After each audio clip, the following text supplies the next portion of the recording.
Hey there, in this video, you're going to learn how to use frameworks to create demand for your product so they're easier to sell. So stay tuned.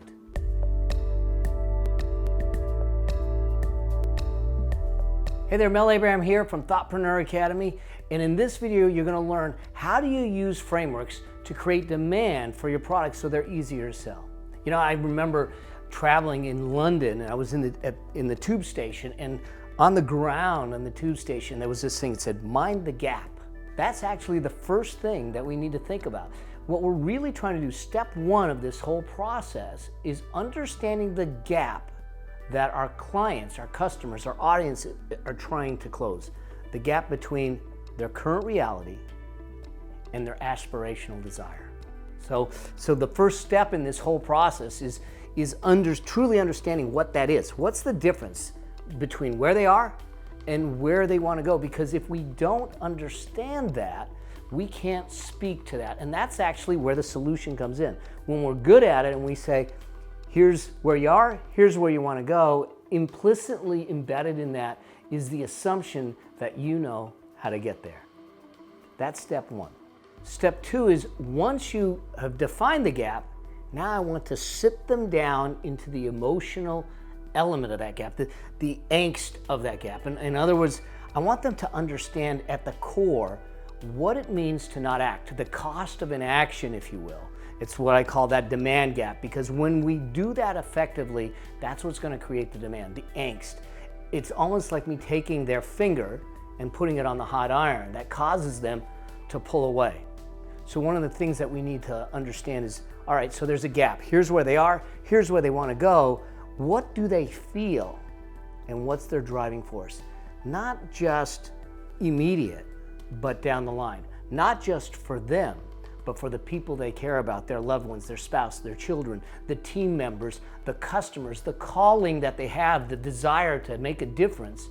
All of that falls by the wayside if we can't close that gap. So once we understand what the gap is, once we sit them in the emotional element of that gap and get them to understand what the cost of inaction is, now we can turn around and give them a framework that highlights exactly where they are, where they want to go, and the stages of evolution to get them there. It's what I call a value visual, which is step number 3.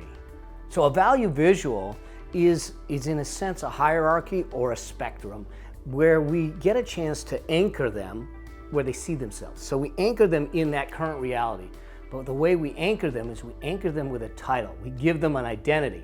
And it's typically an identity they don't necessarily want. I'll give you an example. Working with one of my high-level clients, and he's in the fitness and the health and wellness space.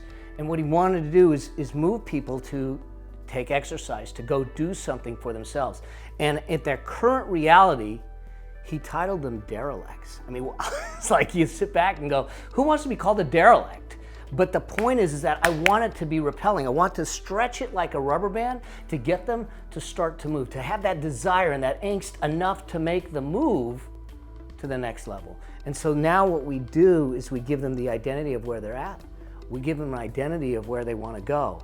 That when they say, yeah, where they can get that hero pose and they feel good about it and they feel like, yes, that's what I want.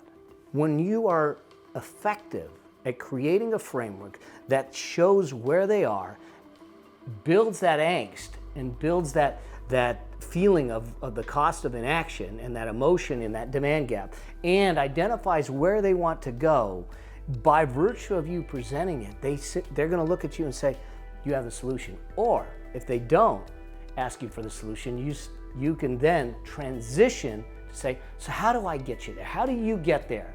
And you can transition to giving them an inkling and an insight into what the solution can be to allow them to accomplish their dreams. Here's a challenge. If you don't work at this properly, if you don't create a value visual, if you don't understand the gap, and if you don't mix up that emotion, and some people will look at that emotion and go, is that manipulative? No, because the intent of the process is to get them to move, to serve them, to get them to a better place. Your clients are stuck in that negative state. And the way we need to get them to move is to allow them to see the gap and see the opportunity. And we're going to do that through this process. So those are the 3 steps. first, identify the gap and make sure that you understand the gap. Second, to make sure that you sit them in the emotional state of staying in that gap, to not moving, to not making a difference, to not making a change. And then third, create a value visual, a framework that allows them to visibly see where they are, where you give them an identity that repels them, that actually moves them, and where they see where they want to go, where you give them a second identity to strive for, which is where they truly aspire to.